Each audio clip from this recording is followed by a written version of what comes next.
नमस्कार दोस्तों, मैं एम आई भूषण आपके अपने चैनल एम आई बी मेंटोर में आपका स्वागत है। दोस्तों, कल तक परसों तक एक बहुत ज़्यादा वायरल न्यूज़ चल रही थी कि इंस्टाग्राम, फेसबुक, ट्विटर और व्हाट्सअप बैन होने वाले हैं। लेकिन क्यों नहीं बैन होगी, क्या गुड न्यूज़ है, रविशंकर प्रसाद जी ने क्या कहा है व्हाट्सअप, इंस्टाग्राम, फेसबुक और ट्विटर के बारे में, वीडियो में शुरू से अंत तक बने रहिएगा।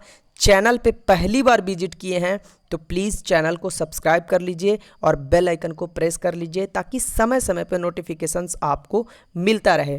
देखिए, सबसे बड़ी बात यह है कि व्हाट्सएप के पास 53 करोड़ यानी 53 करोड़ यूज़र्स हैं। वहीं यूट्यूब के पास 44 करोड़ 80 लाख, फेसबुक के पास 41 करोड़, इंस्टाग्राम के पास 21 करोड़ और ट्विटर के पास 1 करोड़ 75 लाख यूजर्स है। अब इतनी ह्यूज यूजर्स को छोड़ करके कोई भी कंपनियां जाना नहीं चाहेगी। एक एक यूजर्स बनाने में बहुत ज़्यादा टाइम और बहुत ज़्यादा मेहनत लगता है। जैसे कि एक एक सब्सक्राइबर के लिए मैं आप लोगों से हर बार रिक्वेस्ट करता हूं कि प्लीज़ चैनल को सब्सक्राइब कर लीजिए और बेल आइकन को प्रेस कर लीजिए।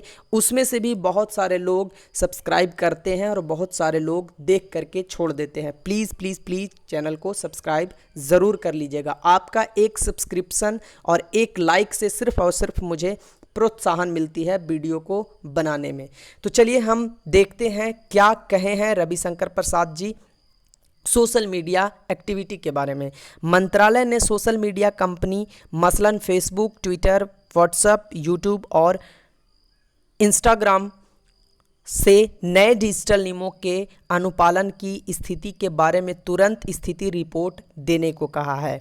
साथ ही साथ न्यू सोशल मीडिया रूल्स यानी रविशंकर प्रसाद बोले हैं कि व्हाट्सएप यूजर्स को डरने की ज़रूरत नहीं है। देखिए, कल हुआ क्या कि कल से पहले आपने सुना होगा न्यूज़ पे भी हर जगह पे कि व्हाट्सएप ने हाई कोर्ट का दरवाज़ा खटखटाया और वहाँ पे उन्होंने केस कर दिया। ठीक है, तो इसको लेकर के रविशंकर प्रसाद जी एक प्रेस मीट किया और उन्होंने कहा है कि व्हाट्सएप के यूजर्स को डरने की ज़रूरत नहीं है, निजता के अधिकार का पूरा सम्मान किया जाएगा।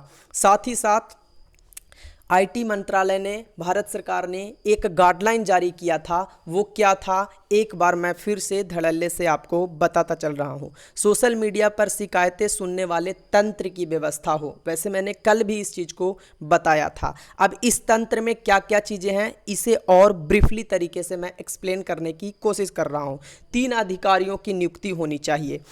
भारत सरकार का कहना है, आईटी मंत्रालय का कहना है कि हम 3 अधिकारियों को नियुक्ति करने की मांग कर रहे हैं ताकि अगर देखिए होता क्या है ना, सबसे पहली चीज़ें ये कि सपोज करिए कि कोई भी गलत न्यूज कहीं से वायरल हुआ।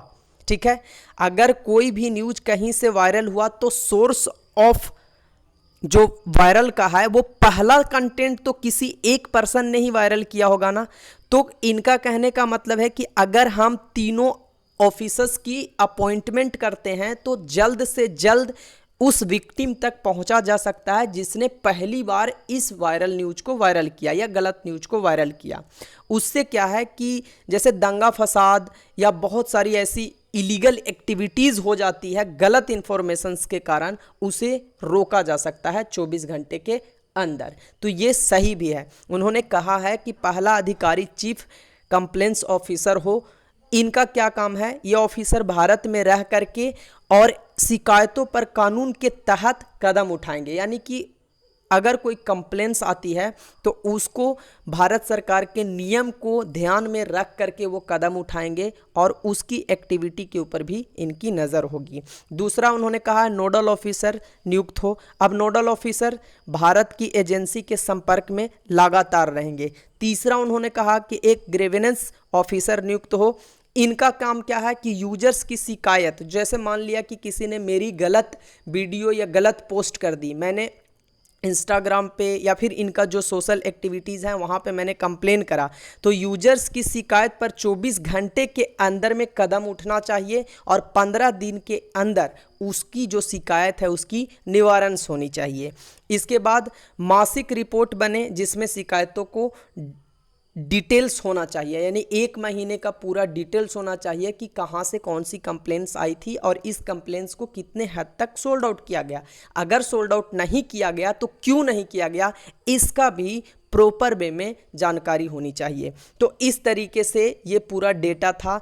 लेकिन अब सबसे बड़ी बात ये आती है कि क्यों नहीं बैन होगी, क्योंकि ट्विटर ने अलग से 3 महीने का टाइम मांगा है कि मुझे 3 महीने का और टाइम दिया जाए, हम यहाँ पे सारी चीज़ें नियुक्त करेंगे। सबसे बड़ी बात यह है कि देखिए ट्विटर पे बहुत बड़ी बड़ी हस्तियाँ हैं जो एक छोटा सा ट्वीट करते हैं और वो पूरा एक न्यूज़ बन जाता है। तो ट्विटर को भारत से जाना बहुत अभी के टाइम पे मुश्किल है, ठीक है। वैसे इसके स्थान पे एक को ऐप आई है, KO ऐप, जो इसका स्थान लेने की चांसेस है, इसका टक्कर वो दे सकती है। अगर कुछ सोशल अवेयरनेस या जागरूकता के ख्याल से भी लोग अगर इंडियन ऐप्स को यूज करते हैं तो वो को ऐप होगा जिसको हम ट्विटर की जगह पे स्थान दे सकते हैं। इंस्टाग्राम पे भी बहुत बड़ी मात्रा में सेलिब्रिटीज़ हैं, तो ये भी बैन करना थोड़ा सा मुश्किल हो रहा है। अगर इसके जगह पे कोई इंडियन इंस्टाग्राम की तरह आती है तो फ्यूचर में ऐसा हो सकता है, लेकिन अभी के डेट में आप लोग निश्चिंत रहिए। जो भी यूट्यूब, फेसबुक, व्हाट्सएप और इंस्टाग्राम के जो फॉलोवर्स हैं वो लोग, आप लोग निश्चिंत रहिए, अभी ये बैन नहीं हो जा रही है। कैसा लगा ये न्यूज़, प्लीज़ चैनल को सब्सक्राइब कर लीजिए। इसी तरीके के latest information, technical, non technical, हर तरीके का इन्फॉर्मेशन के लिए आप मेरे चैनल से जुड़े रह सकते हैं। धन्यवाद।